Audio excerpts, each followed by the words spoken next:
Assalamualaikum warahmatullahi wabarakatuh. Kembali lagi dengan pembelajaran matematika. Kali ini kita akan mempelajari operasi perkalian dan pembagian bilangan bulat. Tujuan pembelajarannya untuk menerapkan operasi hitung bilangan bulat dan menyelesaikan masalah yang berkaitan dengan bilangan bulat. Nah, operasi perkalian bilangan bulat. Operasi perkalian itu sendiri dapat didefinisikan sebagai penjumlahan berulang. Tanda X atau kali bisa juga ditulis dengan titik atau tidak ditulis. Contoh, 2 kali A bisa ditulis dengan 2 titik A. Ini bacanya sama, 2 kali A. Atau bisa ditulis 2A. Ini bacanya juga sama, 2 kali A. Untuk A, elemen bilangan bulat positif dan B, bilangan bulat positif, maka A kali B sama dengan B tambah B tambah B tambah B, dan seterusnya sebanyak A kali. Ya, sebanyak A kali. Nah, di sini sebanyak A kali. Oke, kita masuk ke contohnya. Contohnya, di sini misalkan saya punya 4 kali 3. Nah, itu artinya 3 ditambah 3 tambah 3 tambah 3. 3-nya ada sebanyak 4 kali. Kalau dijumlahkan hasilnya 12. Jadi 4 kali 3 sama dengan 12. Contoh lain, misal di sini saya punya 5 kali 10. Jadi 10-nya ada 5 kali. 10-nya dijumlahkan sebanyak 5 kali. Jadi kalau sudah dijumlahkan hasilnya 50. 5 kali 10 hasilnya 50. Seperti itu ya, jangan terbalik. 4 kali 3 berarti 3-nya dijumlahkan sebanyak 4 kali. 5 kali 10 berarti 10-nya dijumlahkan sebanyak 5 kali. Nah, sekarang kita masuk ke sifat-sifat perkalian bilangan bulat. Sebelumnya kita sudah mengenal sifat-sifat untuk penjumlahan. Ada sifat yang tertutup di penjumlahan, nah di perkalian juga sama. Jadi misal bilangan bulat dikali bilangan bulat, hasilnya akan tetap bilangan bulat. Komutatif atau pertukaran, nah itu artinya dibalik-balik tetap sama untuk perkalian dan penjumlahan. Nah, kalau perkalian, contohnya 4 kali 3, tadi berapa? 12, itu sama dengan 3 kali 4. Hasilnya juga sama 12. Kemudian ada namanya sifat asosiatif atau pengelompokan. Nah, ini sama juga, misal 1 kali 2. 1 dikalikan 2 dulu, baru dikali 3. 1 kali 2, 2. 2 kali 3, 6. Itu sama dengan 1 dikalikan 2 kali 3. Kita hitung yang dalam kurung dulu. 2 kali 3, 6. 1 kali 6, 6. Ini hasilnya akan sama. Kemudian di perkalian itu juga ada namanya sifat distributif atau penyebaran. Nah, ini bagaimana? Ini disebut juga sering disebut perkalian pelangi. Nah, coba di sini A dikali B baru ditambahkan, kemudian A dikali C. Nah, ini dikali ini dulu, kemudian baru ditambahkan terus A dikali C. Ini juga sama. Ini distributif untuk penjumlahan, ini distributif untuk pengurangan. A dikali B dikurangi A dikali C. Nah, untuk perkalian bisa seperti ini. Kemudian yang terakhir ada namanya unsur identitas. Unsur identitas kalau penjumlahan kemarin adalah 0, kalau di perkalian unsur identitasnya adalah 1. Jadi, misal A dikali 1, maka akan menghasilkan A itu sendiri. Bilangan bulat yang dikalikan 1 hasilnya adalah bilangan bulat itu sendiri. Kemudian kita perlu mengingat-ingat ini, konsep perkalian bilangan bulat. Ya, diingat-ingat, dipahami, dan hafalkan. Kalau sudah paham, insya Allah hafal ya. Nah, di sini ada bilangan bulat positif. Saya tulis positif. Bilangan bulat negatif saya tulis negatif ya di sini. Bilangan bulat positif dikalikan dengan bilangan bulat positif hasilnya positif. Positif dikalikan negatif hasilnya negatif. Negatif dikali positif hasilnya negatif.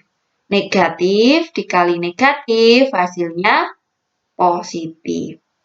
Nah, kalau kita kaitkan dengan konsep ketakwaan kita kepada Allah Subhanahu wa taala, nah, di sini misal kita plus itu menjalankan atau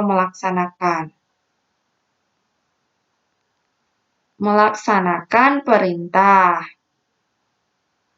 Ya, melaksanakan perintah Allah seperti sholat, itu artinya takwa. Kemudian, plus di sini tadi melaksanakan.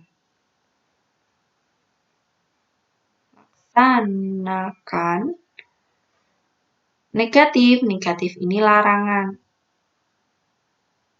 Nah, melaksanakan larangan berarti dia berbuat dosa, artinya dia tidak takwa.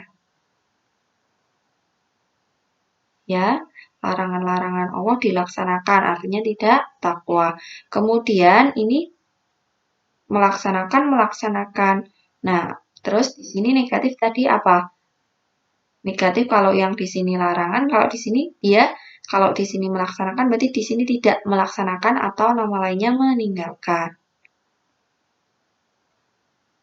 Nah, meninggalkan perintah.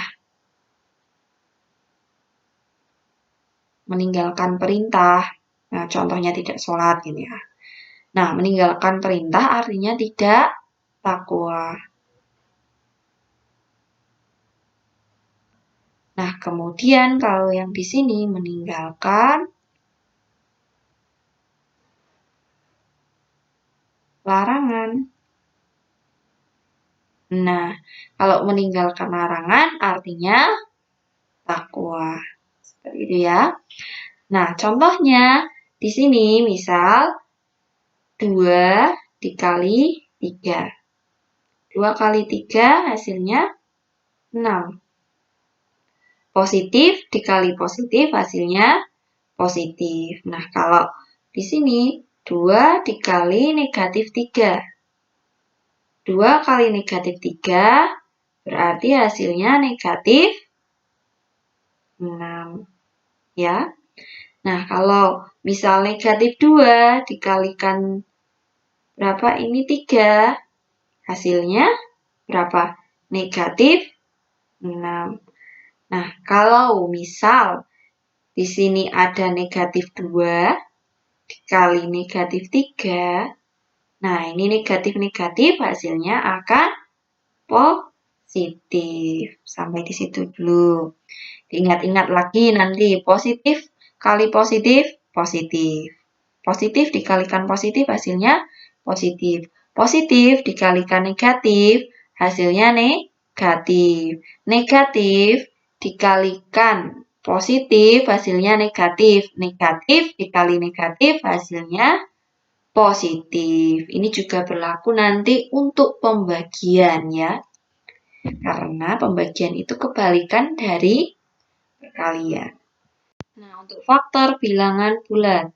Diketahui A dan B bilangan bulat.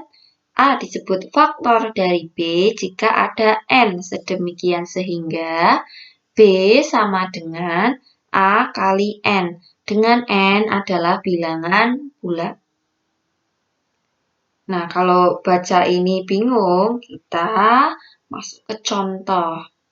Contoh, tentukan faktor bilangan berikut. Ada 16 dan 30. Nah, bagaimana?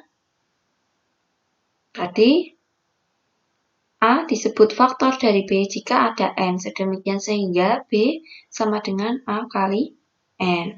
Misal di sini 16. 16 itu berapa kali berapa? 1 kali 16. Bisa kan? Bisa.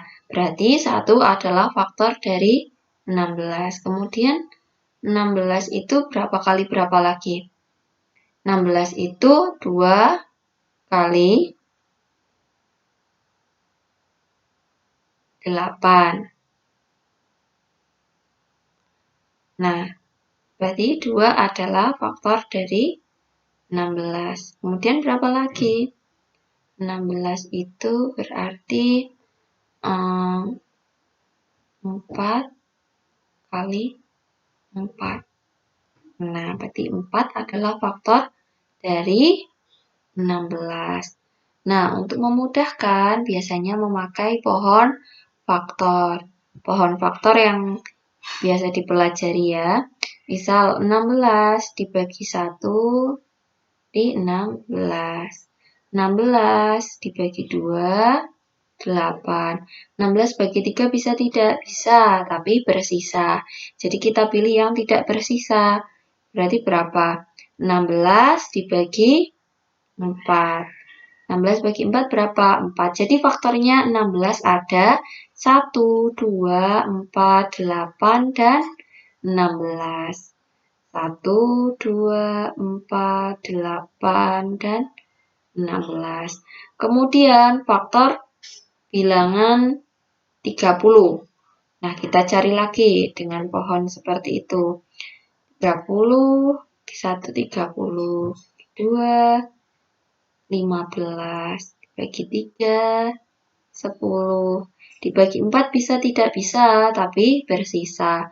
Jadi dibagi 5, dibagi 5 hasilnya 6. Jadi faktor dari 30 ada 1, 2, 3, 5, 6, 10, 15, dan 30. Kemudian kita lanjut ke bilangan prima. Bilangan bulat positif yang hanya memiliki 2 faktor, yaitu 1 dan bilangan itu sendiri, itu namanya bilangan prima. Contohnya 2, 3, 5, 7, 11, 13, 17, 19, 23, dan seterusnya. Mengapa? Nah, kita lihat di sini. 2 itu faktornya ada 1 dan bilangan itu sendiri, ya. Kemudian 3 juga sama, ada 1 dan bilangan itu sendiri. 11 juga sama, ada 1 dan bilangan itu sendiri. Nah, kalau di sini 9 kok tidak masuk 9? Misal 9. 9 dibagi 1, 9. Nah, 9 juga bisa dibagi 3, ya. Jadi, faktor dari 9 itu ada 1, 3, dan 9. Jadi, 9 ini bukan bilangan prima. Diingat, bilangan prima itu bilangan yang hanya memiliki 2 faktor, yaitu 1 dan bilangan itu sendiri. 1 dan bilangan itu sendiri, ya.